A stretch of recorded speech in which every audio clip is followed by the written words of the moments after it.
Okay. Okay. Okay. Yes. Well, Then we will need to ask you to send it to us. Yeah. Okay. No. Thank you. Thank you. We were talking about this perception of the other as different from us.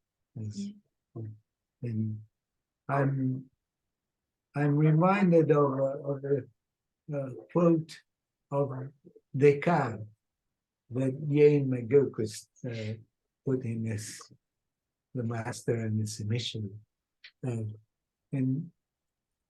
Descartes is looking out of the window and watching people on the street and thinking like, these are machines.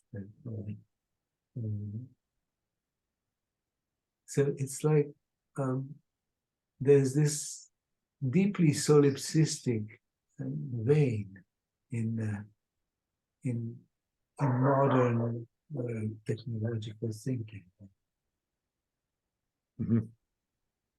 Yeah, where like everybody is a machine except for yourself. Right. But then, of course, the next thought is maybe I'm a machine too. But I don't feel like a machine. So there's like kind of an insanity built into Cartesian dualism. Yeah. Yes. Yeah. Yeah, but even the machine has different system inside that must be entangled together. You know, even the machine should reply the intervenence, that we are in some sense. Oh yeah. No? Yeah, I see what you mean.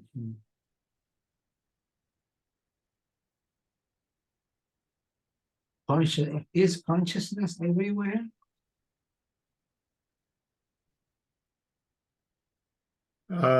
Machines in some sense, which is not necessarily the one we believe in. Oh, I mean, I'm just thinking like what good does it do for me to give you an answer to that question? I think this is the kind of thing that one has to experience for oneself. To have somebody answer the question for you does no good whatsoever. Right.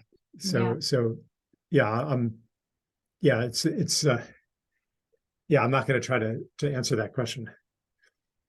That's good. Right. Consciousness is experience. Yeah. It's a paradox.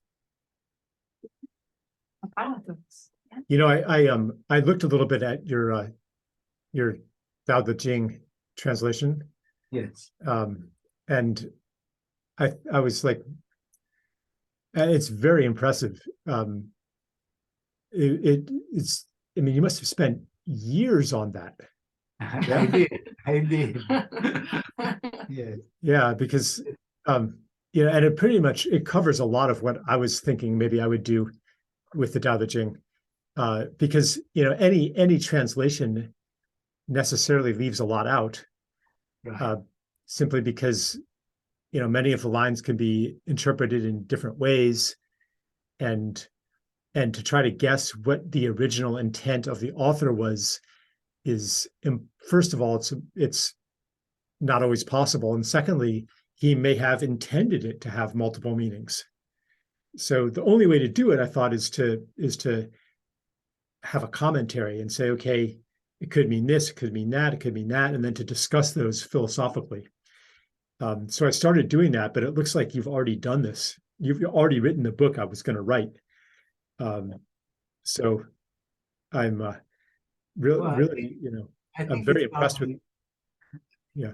Endless task. So yeah. But you caught some of the meanings that I, and gosh, I have no idea if this is going to be interesting to anybody but us, but some of the meanings that I think are neglected in modern translations, you caught them. For example, in the second couplet, where it says, 无名天地之始，有名万物之母. Everyone always says the nameless is the origin of heaven and earth, and the named is the mother of all things. But I think it actually originally was supposed to be nothingness is called the Ming is called the origin of heaven and earth, origin of the universe or whatever, and the name or and being is called the mother of all things. I think that's probably just like from my experience reading Chinese, and reading other classics. It seems like because that formulation is frequently used. They're always talking about this is called this and that is called that. And I was happy to see that you included that interpretation, which is I had to like go back to like 19th century translations to find anyone who read it that way. Yeah. And then once you go there, like a whole other, like then the next two lines actually seem to mean something different also. Because then, because then it's talking about desireless and ever abiding in desirelessness. One sees the marvelous essence of things, but that could also be interpreted as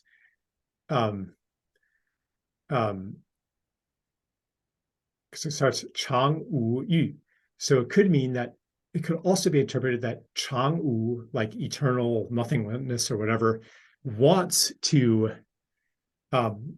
view the marvelous. Like the Yu could refer to what being or non-being wants to do, or what one wants to do from that place, and not about desire at all. Right. So like and that makes more sense if you take the alternate interpretation of the second of the lines before that.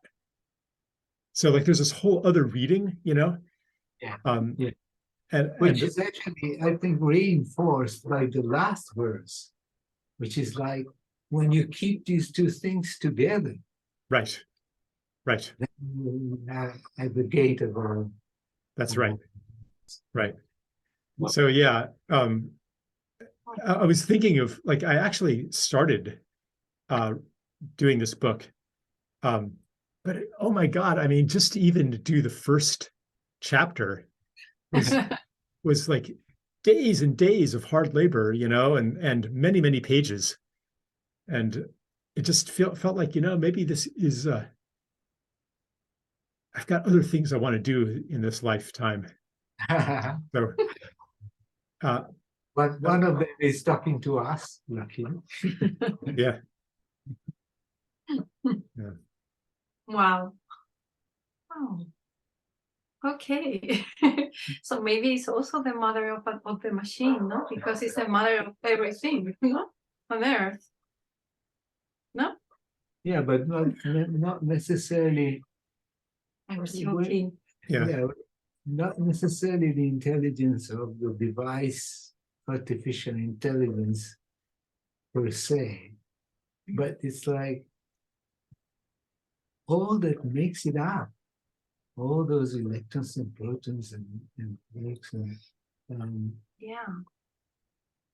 might in some way partake in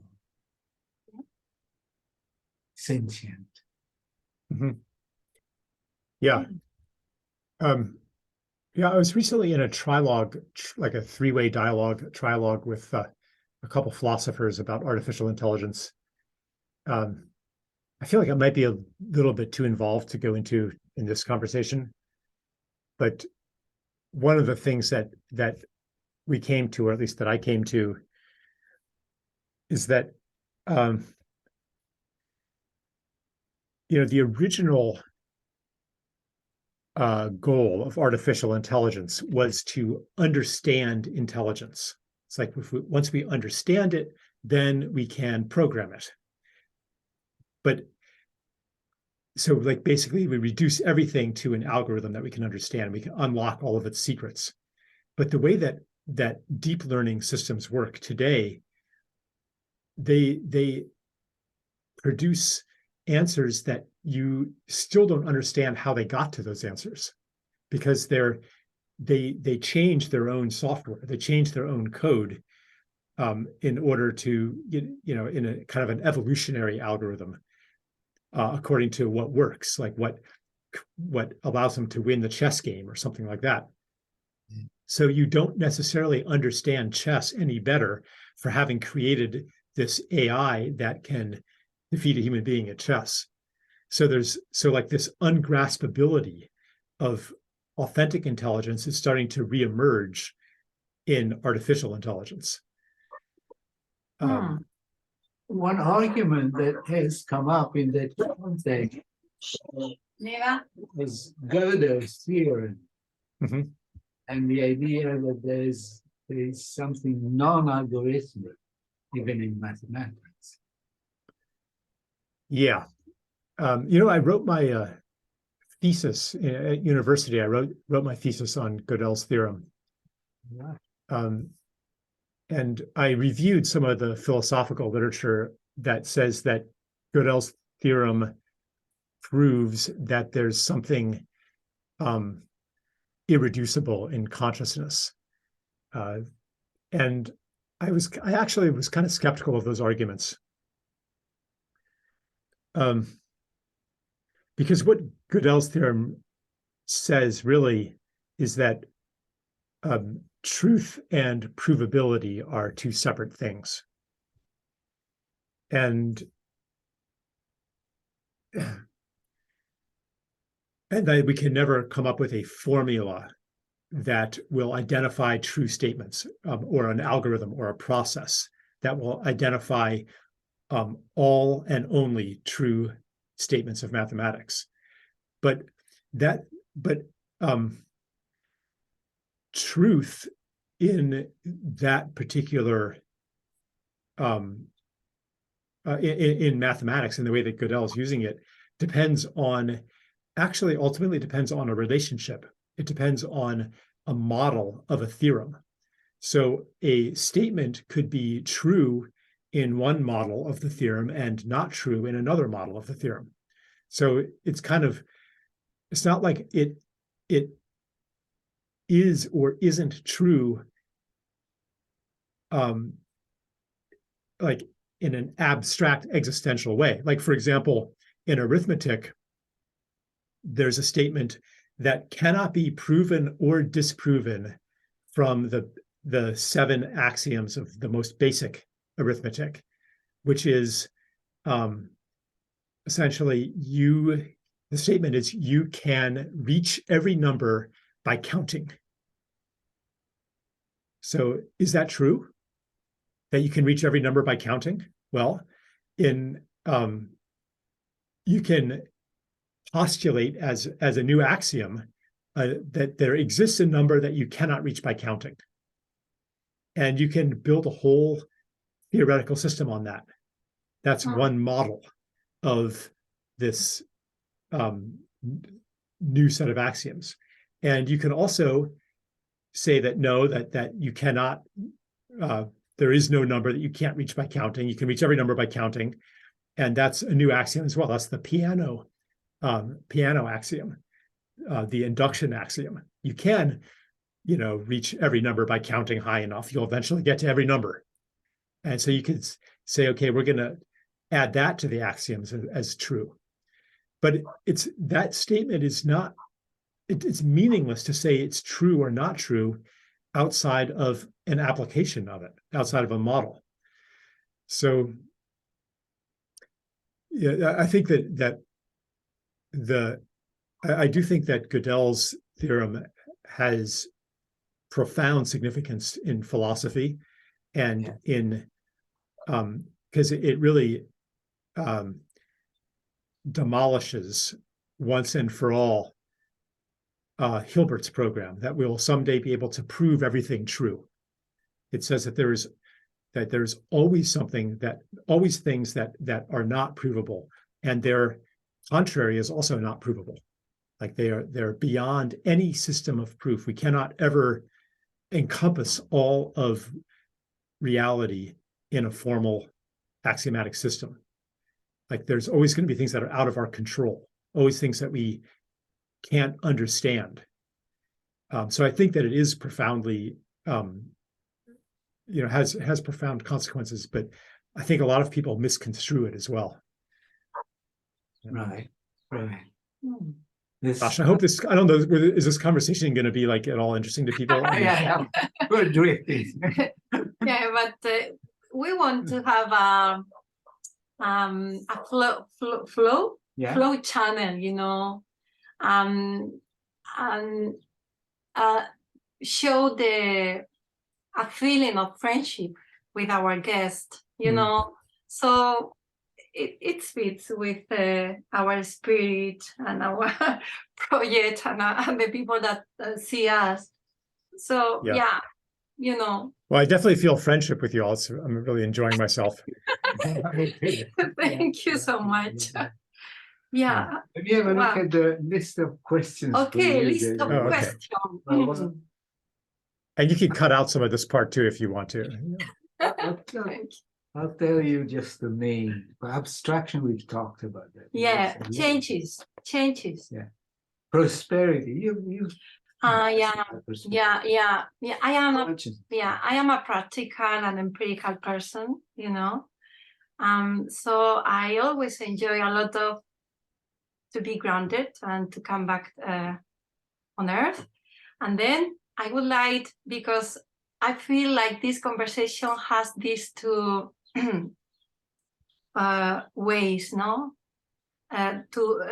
about technology and abstraction, and about empirical things and rooted things, So I would like to return to rooted things. Mm-hmm. And to talk with you about prosperity, a new sense of prosperity, that. And by the way, inviting you if you ever come to Andalusia. So Yeah. Okay. Yeah, that's at the end. Okay. Anyway, so that sense of prosperity, that is totally different to another sense of accumulation. That has not to do with to be successful, that has more to do with living in that network of love and caring that we are, no? Mm-hmm. Yes. And then I appreciate a lot of when I heard from you. I don't remember when was, but in a video, and you were speaking about prosperity as a new sense of success or that kind of things. Could you tell us something about that? Yeah.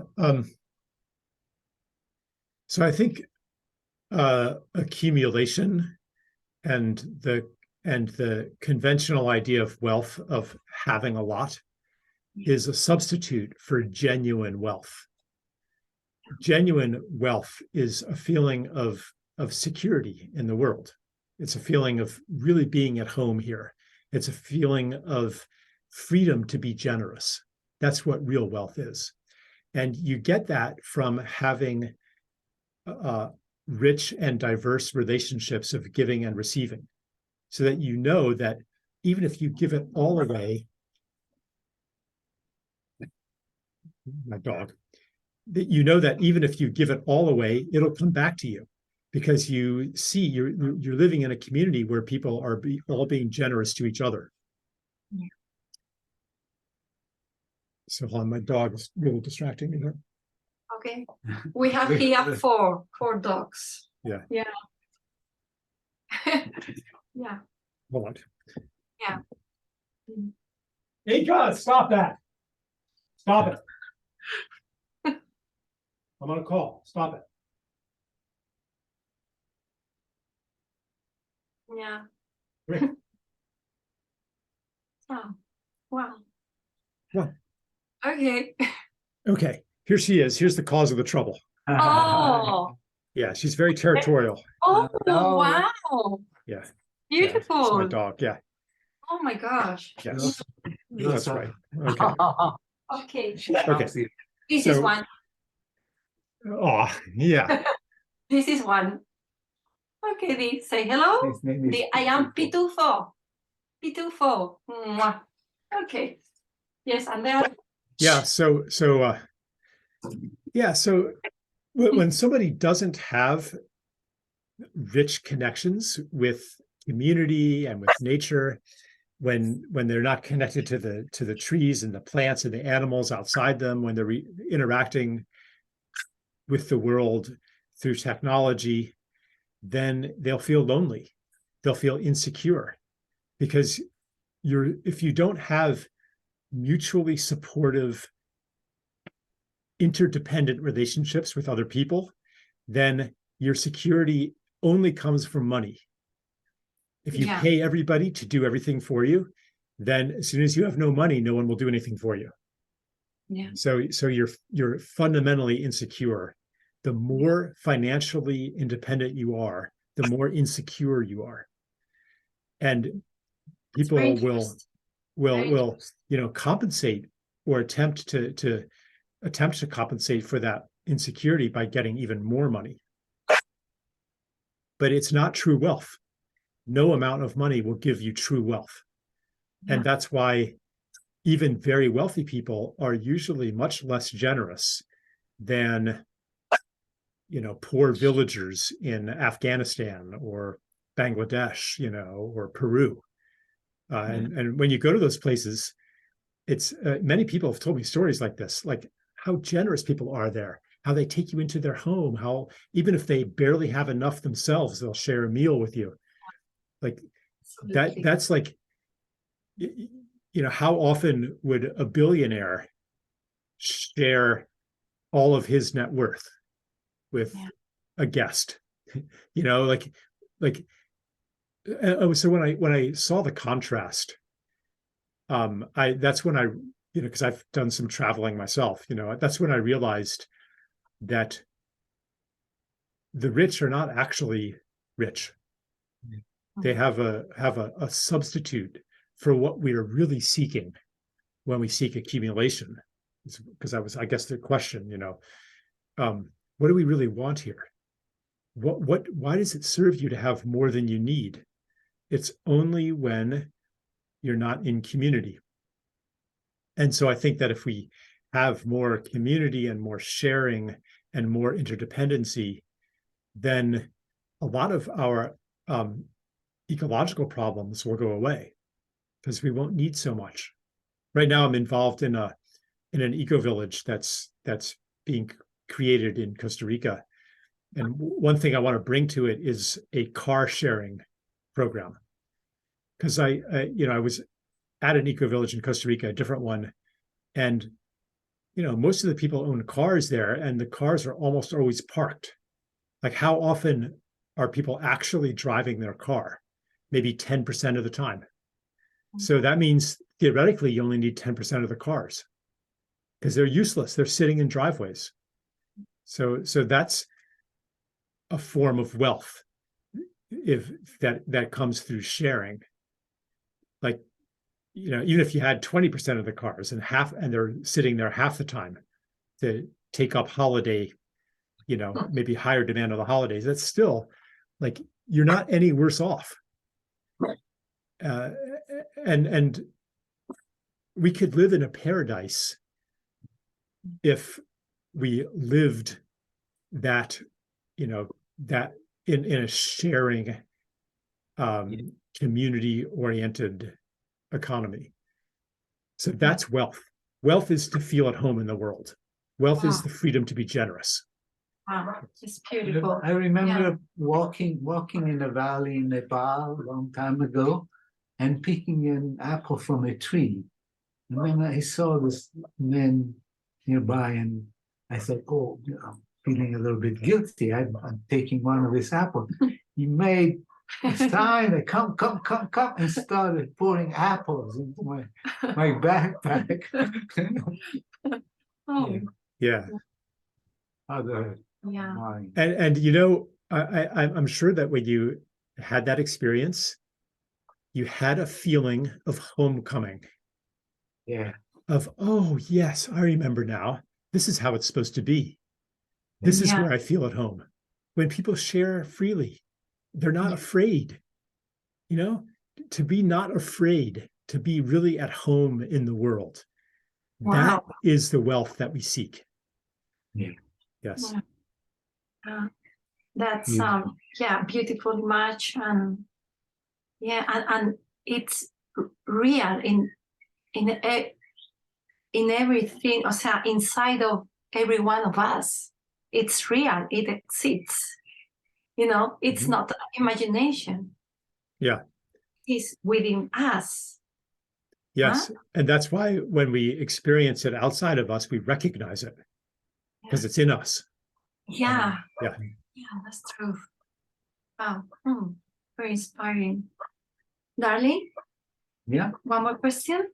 Oh, I had here things like conspiracy theories, medical totalitarianism, Mhm. and I have a quote of you. Ah, The crisis our society faces are not just bumps in the road that we're going to smooth out and keep marching towards our brilliant future.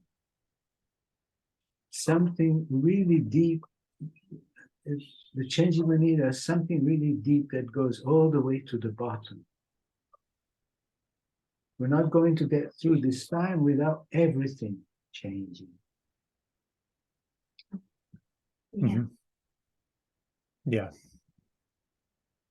Or at least we won't be satisfied with just getting through this time by changing a few things, changing a little bit so that we can muddle through. That's not really why we're here. We won't feel satisfied that way. And in fact, maybe the goal isn't to just get through. The goal of life isn't to survive to as old an age as possible. Mm. Because when you're on your deathbed, it won't matter that much how long you've lived, you know, because right now you only have a few minutes left or a few hours left.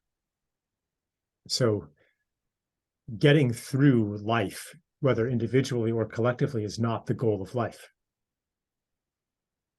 So, and that's why I think that a lot of environmental arguments based on the survival of the human species don't actually inspire people. They don't actually appeal to the sense of purpose that we carry on this earth. Trying to survive, looking out for yourself, maximizing your rational self-interest and so forth it's like what's left after purpose has been stripped from you. If you're not in touch with your purpose, your reason for living here, then, well, you might as well maximize self-interest and live as long as possible and be as comfortable as possible.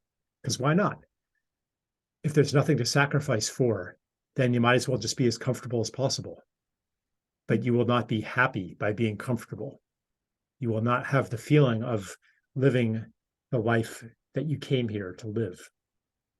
So we're not inspired by, do this or the human race won't survive, because we're not here to survive. We're here to what? That's a question that we should really think about. And I would say we're here to contribute and participate in the unfolding of more life and more beauty on Earth, because we have all of the gifts necessary to do that. And yeah, so the reason for like the appeal of let's change everything, let's transform civilization at its very root, that impulse comes from not just wanting to make it through. It comes from wanting to be part of a glorious unfolding of our potential. Like, and maybe initially that is to heal this earth, to heal the damage that we've done, to bring life back to the places where it has been destroyed, mostly by ourselves. But beyond that, who knows what our gifts are for, our human gifts. And one thing I know is that they are for something. We're not nature's big mistake.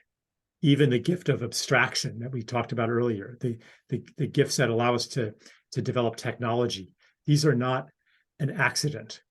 Maybe we haven't used them for the right purpose, but they are for some purpose.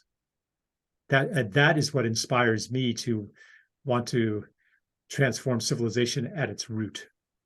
And the root is the stories, the mythology that we tell ourselves about who we are and why we're here. Yeah. Right. Yeah. Yeah. The word that comes to me when I think of it is celebration. Mm-hmm. And for me, diving.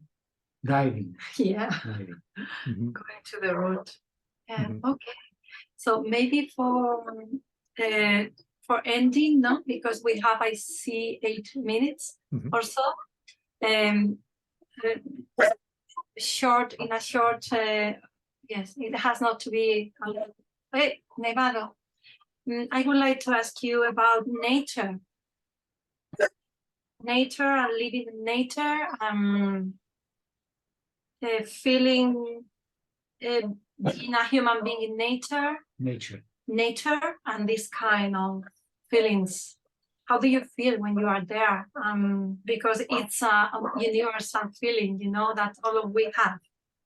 And I would like to know, how do you feel through your experience that nature can help to us to building the future that we want to live, no? Not only the sad son of being destroyed, but also a son of a new rebirth or something like that. Do you see that in nature? Do you see the resilience of life there? Mm-hmm. Yeah, I mean, I certainly am nourished by spending time in proximity to other living beings. It doesn't really fully meet my need, though, just to go for a hike in the woods or to look at scenery. What meets me more deeply is to be in some kind of relationship to these other beings, to gather herbs for medicine, or to have my hands in the soil growing food, or to like when we spent a month in Costa Rica, and there was a nest of birds that had a especially beautiful song every day. They would sing, and I developed something of a relationship with them. They were aware of me, and that gave me a feeling of being embedded and being in a place and existing more fully. And I think that as we accept, really, it's not about spending some time in nature and then spending some time in the artificial world, but it's about like where we want to go is to understand that we are part of nature and that everything that we do is an expression of nature. And when we actually accept that, then we will stop acting in ways that violate the principles of nature. We'll stop acting in ways that make the world more dead instead of more alive. Because that's what life does. Life in general makes the world more alive. Every living being serves the aliveness of other beings beyond themselves. Bacteria fix nitrogen in the soil, and trees feed the mycorrhizal networks, and those bring nutrients to the other trees. I mean, everything is, life creates the conditions for more life and more life and more life. So when we understand that we are part of nature, and then we come into deeper relationship with the other living beings of nature, then we also understand that our purpose is to serve life. And so that's, to me, it's like, I'm not that interested really in like this idea of nature as scenery or a recreational venue. I want to rejoin nature. And I recognize that I, along with most modern people, we're very separated. And the reintegration with nature might take time. It might take generations. And so instead of, I'm not going to like abandon my life here and try to go live in the woods somewhere. But I'm aware of this desire to reconnect, to reunite, and therefore attuned to the next opportunity. Like, what is the next step back toward fully being here on Earth? It's reversing the aspiration of technology, which was to leave Earth behind, to go off into space, to upload our consciousness into computers, to defeat death itself. That was the ambition. And now we are letting go of that and embracing the desire to return, to reunite, and to participate, not to transcend and dominate, but to participate in the coming alive of the universe. Yeah, wow. That's beautiful. And I think we can finish here. And if someday you are in Europe, please come to visit us. Yeah, we can stay together there. And Yeah. You want to invite him? Absolutely. Yeah. No. You can. Yes. Yeah. And thank you for your generosity. It has been a pleasure to meet you, to talk with you, to feel you. Okay. Yeah. Who It's a knows? pleasure for me as well. Yeah. I'd be happy to keep in touch. Let's have a path close again. Okay, take care. And send us the. Yeah, I'll do that right now. Yeah. Okay. Well, ciao. Have a wonderful day. Okay. Thank you. Yeah. Thank you. Ciao. Ciao. Adios. Ciao. Adios.